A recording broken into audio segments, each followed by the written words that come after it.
Welcome to Shri Lakshmi kitchen. ఈ రోజు నేను చేయబోయే రెసిపీ సగ్గు బియ్యం మజ్జిగ చారండి। ఇది చాలా బాగుంటది। దీన్ని ఎలా తయారు చేయాలో చూపిస్తాను। దానికి ఏమేం కావాలో, దానికి కావాల్సిన పదార్థాలు పెరుగు ఇలా షేక్ చేసి పెట్టుకోవాలండి। మీకు ఎంత కావాలో అంత క్వాంటిటీని బట్టి మీరు చూసుకోవడం అండి। ఇలా షేక్ చేసి పెట్టుకున్న పెరుగు 2 స్పూన్స్ సగ్గు బియ్యం అండి, ఒక మీడియం సైజ్ ఉల్లిపాయ, ఒక 2 పచ్చిమిర్చి, కరివేపాకు, 5-6 వెల్లుల్లి రెబ్బలు, 2 ఎండుమిర్చి అండి। తయారీ విధానం చూద్దాం। ముందుగా ఒక 1/2 టీ స్పూన్ కారం అండి, కొద్దిగా పసుపు, ఒక 1/2 టీ స్పూన్ సాల్ట్ అండి। ఇప్పుడు పోపు పెట్టుకుని చూపిస్తాను। స్టవ్ ఆన్ చేసి ప్యాన్ పెట్టానండి। కొద్దిగా ఆయిల్ వేసుకోవాలి, 1 టీ స్పూన్ ఆయిల్।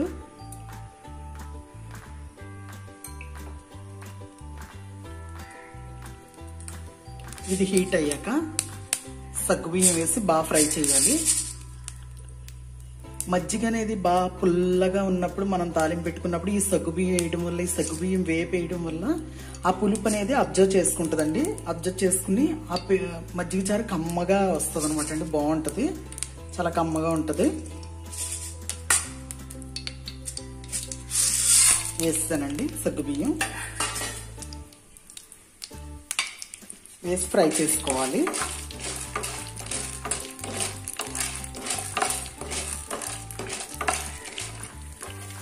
చూడండి సగ్గుబియ్యం ఎలా ఫ్రై అయిపోతున్నాయో, ఫ్రై అయిపోయి చూడండి ఎలా ఫుల్గా పొంగినట్టు ఎలా వస్తున్నాయండి। ఇవి ఇలా ఫ్రై చేయడం వల్ల మజ్జిగ కమ్మదనం వస్తుందండి, చాలా బాగుంటుంది। మజ్జిగ చారు అనేది కమ్మగా ఉంటుంది అన్నమాట। చూడండి ఎలా ఉన్నాయి।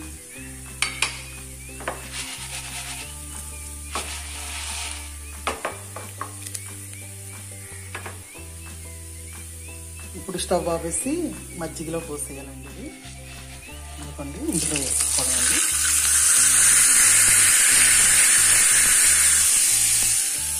అలా స్టవ్ పైన పెట్టుకోవాలండి।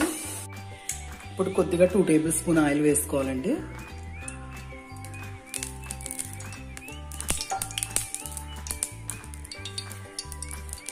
వెల్లుల్లిపాయ వేసి ఫ్రై చేసుకోవాలండి।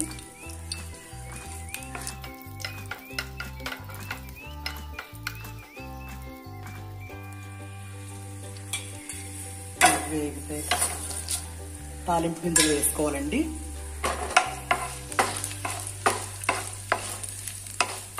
తాలింపు గింజలు కూడా ఫ్రై అయ్యాక కొద్దిగా కరివేపాకు,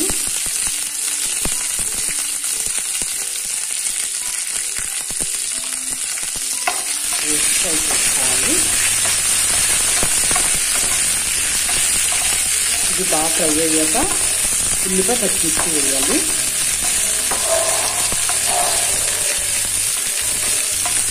ఫ్రై అయిపోయింది, ఉల్లిపాయ పచ్చిమిర్చి వేసుకోవాలి।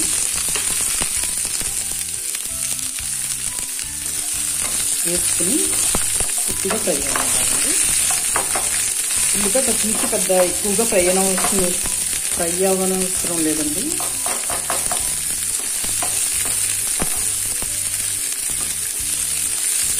కొంచెం వేసుకుంటే సరిపోద్ది। ఫ్రై అయిపోయింది, ఇది మనం ఆ మజ్జిగలో వేసుకోవడమే అండి। స్టవ్ ఆపేస్తాను, ఇదిగోండి మజ్జిగలో వేసేసుకోవడం అండి।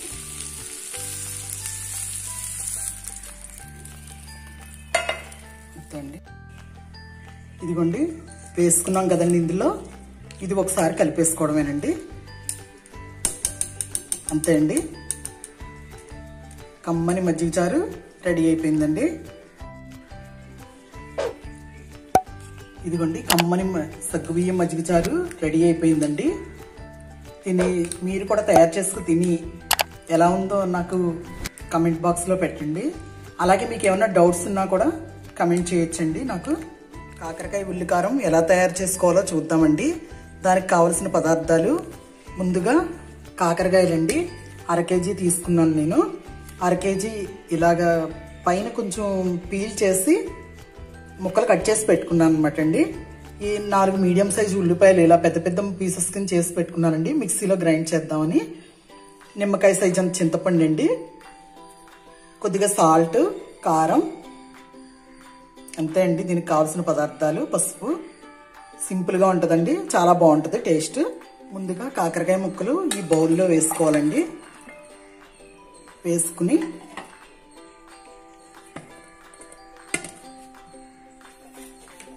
ఒక స్పూన్ సాల్ట్ వేసుకోవాలండి.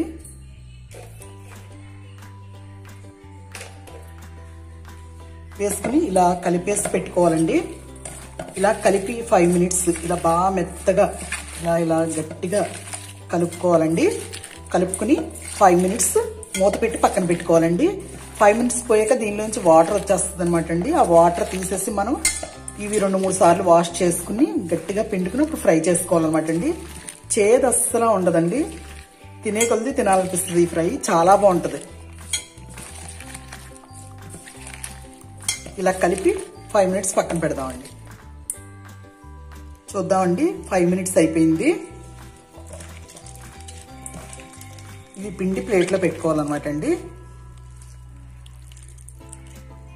చూసారండి వాటర్ ఎలా వస్తుందో. ఇలా పిండుకుని పక్కన ప్లేట్లో పెట్టుకోవాలన్నమాట అండి. పెట్టుకున్నాక 2 టైమ్స్ వాష్ చేసుకోవాలండి ముక్కల్ని. వాష్ చేసుకుంటే ఇందులో ఉన్న చేదంతా పోతుంది అనమాట అండి.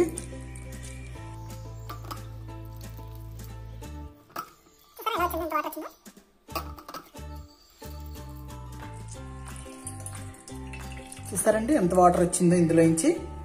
ఇప్పుడు ఇది వంపేసుకుని ఇవి 2 టైమ్స్ వాష్ చేసి తీసుకొస్తానండి. గట్టిగా పిండి తీసుకొస్తాను. ఇదిగోండి 2 సార్లు శుభ్రంగా వాష్ చేసి కడిగి పిండి ప్లేట్లో పెట్టానండి. ఇంత క్లియర్గా ఎందుకు చెప్తున్నానంటే మీకు బాగా అర్థం అవ్వాలనేసి అండి నేను ఇంత క్లియర్గా చెప్తున్నాను అనమాట అండి. ఇదిగోండి ఇప్పుడు మిక్సీ బౌల్ తీసుకుందాం. తీసుకుని అందులో ఈ ఉల్లిపాయ ముక్కలు వేసుకోవాలండి. ఉల్లిపాయ ముక్కలు,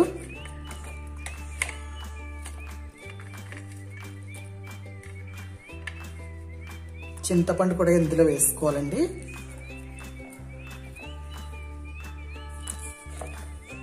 కొద్దిగా ఉల్లిపాయలకు సరిపడా ఉప్పు అండి, 1/2 టీ స్పూన్ ఉప్పు, 1 స్పూన్ కారం అండి. 2 స్పూన్లు వేస్తున్నానండి, 1 స్పూన్ సరిపోదు. ఉల్లిపాయలో ఒక రకమైన స్వీట్నెస్ ఉంటుంది కదండి, దాని వల్ల 2 టేబుల్ స్పూన్లు కారం పడుతుందండి. అంతండి. దీన్ని మిక్సీ పట్టి తీసుకొస్తాను. నెక్స్ట్ ఏం చేయాలో చూపిస్తాను. ఇదిగోండి మిక్సీ పట్టుకొచ్చాను. చూడండి ఇలా ఫైన్గా పేస్ట్ లా చేసుకోవాలన్నమాట అండి. ఇది చేసుకున్న ఈ పేస్ట్ కాకరకాయ ముక్కలు బాగా ఫ్రై అయ్యాక అప్పుడు అందులో వేసుకోవాలన్నమాట అండి. చూపిస్తాను. స్టవ్ ఆన్ చేసి ప్యాన్ పెట్టుకున్నామండి. కొంచెం ఇది ఆయిల్ ఎక్కువ పడుతుంది అనమాట అండి ఈ ఫ్రైకి. కాకరకాయ ముక్కలు అవి వేగి కొంచెం ఉల్లి ముద్ద కూడా వేగాలి కనుక కొంచెం ఎక్కువే పడుతుందండి ఆయిల్. ఆయిల్ ఎక్కువే వేసుకోవాలి. వేసుకున్నాక ఈ కాకరకాయ ముక్కలు వేసేయాలి. వేసి ఇది బాగా గోల్డ్ కలర్లో ఫ్రై అయ్యాక మా ఉల్లి ముక్క వేయాలని ఇది ఇలా కలుపుతూ ఫ్రై చేసుకోవాలండి.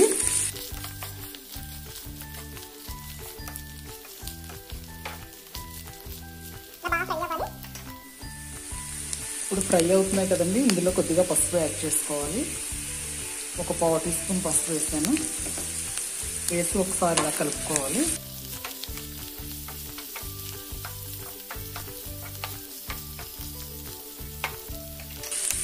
మూత పెడదామండి.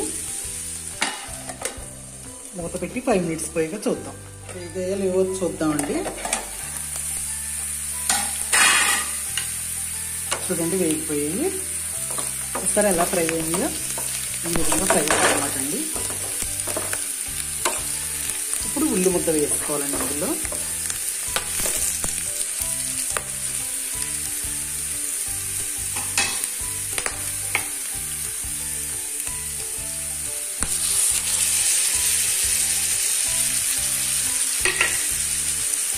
ఒకసారి కలుపుకోవాలండి.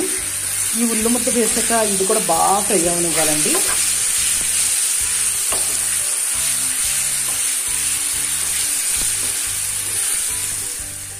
ఇట్లా మొత్తం కలుపుకోవాలండి. ఒకసారి కలిపేసుకున్నాక కొంచెం 5 మినిట్స్ ఫ్రై అవనివ్వాలండి.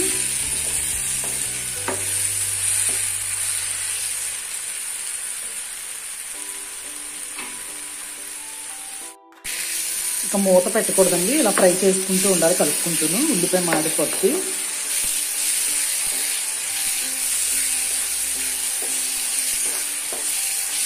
అంతా ఫ్రై అయ్యాక చూపిస్తాను. ఆల్రెడీ మనం కాకరకాయ ముక్కల్లో ఉప్పు వేసి గట్టిగా పిండి తీసుకున్నామండి, అందుకని కాకరకాయ వేపేటప్పుడు ఏం సాల్ట్ వేయనవసరం లేదు.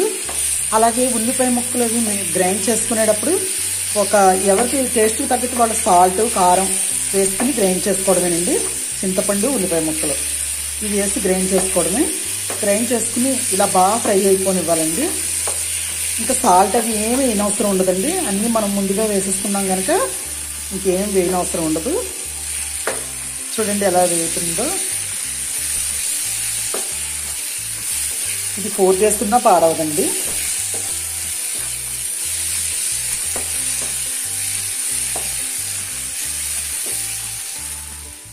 రెడీ అయిపోయిందండి, వేగిపోయింది. ఇంక స్టవ్ ఆపేస్తున్నాను. స్టవ్ ఆపేసి సర్వింగ్ బౌల్లో తీసుకుని చూపిస్తానండి. ఇదిగోండి కాకరకాయ ఉల్లికారం రెడీ అయిపోయిందండి. అలాగే సగ్గుబియ్యం మజ్జిగ చారు రెడీ అయిపోయిందండి.